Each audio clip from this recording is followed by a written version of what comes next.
Assalamualaikum warahmatullahi wabarakatuh. Perkenalkan, nama saya Nita Sari. Saya merupakan pengajar guru SMA 1 Sumber. Saya mengempu mapel sosiologi. Pada kali ini atau pada tahun 2022 ini saya mengajar di kelas 10 dan kelas 12. Hari ini saya akan mengajarkan materi tentang kelas 12. Nah, materi yang pertama itu adalah materi tentang perubahan sosial, di mana dalam perubahan sosial itu terdapat materi tentang bentuk-bentuk perubahan sosial. Adapun tujuan dari pembelajaran ini adalah supaya kalian itu bisa mengidentifikasi bentuk-bentuk dari perubahan sosial. Hari ini saya akan menjelaskan tentang bentuk-bentuk perubahan sosial. Sebelumnya, saya akan mengingat kembali materi yang kemarin, yaitu materi tentang definisi dari perubahan sosial. Definisi dari perubahan sosial adalah perubahan-perubahan yang terjadi di dalam masyarakat kita, baik secara langsung maupun tidak langsung, secara cepat maupun lambat.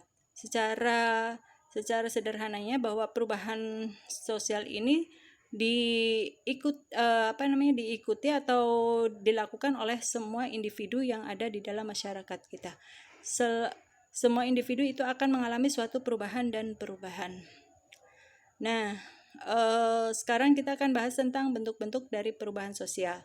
Bentuk-bentuk perubahan sosial itu banyak sekali. Di antaranya yang pertama adalah perubahan kecil, perubahan besar, perubahan cepat, perubahan lambat, kemudian perubahan yang tidak direncanakan, perubahan yang direncanakan, dan perubahan proses serta perubahan struktural. Nah, kali ini saya akan membahas tentang materi perubahan kecil dan perubahan besar. Yang pertama itu adalah perubahan kecil. Perubahan kecil adalah perubahan yang dilakukan oleh masyarakat, yang tidak semua masyarakat itu melakukan suatu perubahan saja, tapi mereka sebagian saja yang melakukan perubahan. Contoh dari perubahan kecil ini adalah gaya rambut.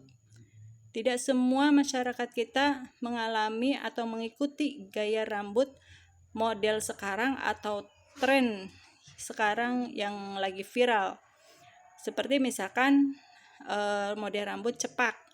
Nah, tidak semua masyarakat atau elemen masyarakat itu mengikuti rambut cepak tersebut. Kemudian yang selanjutnya adalah pengangguran. Pengangguran di sini di Indonesia itu tidak semuanya mengalami pengangguran.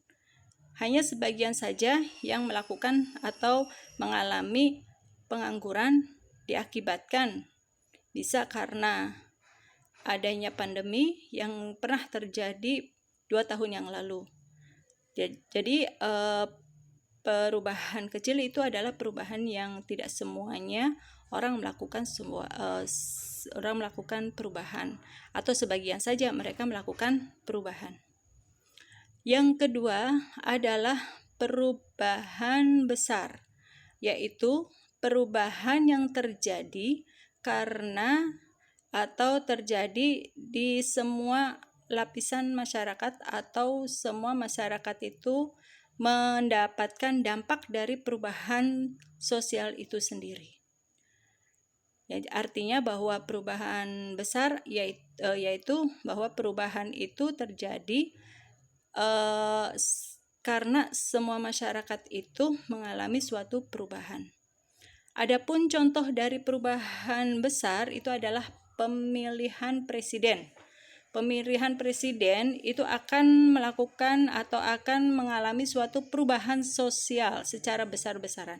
Kemungkinan dengan adanya perubahan presiden atau pergantian presiden akan menyebabkan banyaknya aturan-aturan atau adanya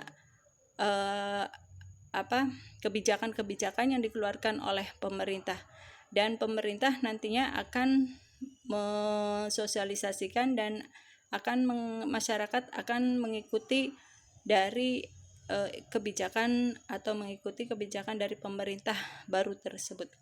Kemudian yang selanjutnya adalah urbanisasi. Urbanisasi yaitu perpindahan penduduk dari desa ke kota. Nah, faktornya itu banyak sekali, urbanisasi diantaranya karena adanya daya tarik dari kota, ya, sehingga masyarakat desa itu ingin mendapatkan pekerjaan yang ada di kota.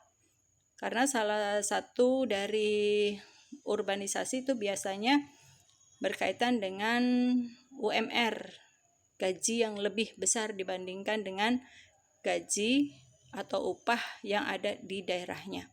Adanya urbanisasi menyebabkan banyak dampak yang timbul, di antaranya yaitu banyaknya padatnya penduduk yang ada di kota akibat dari urbanisasi, kemudian banyaknya masalah-masalah baru seperti kemiskinan, kemudian lahan yang semakin berkurang, kemudian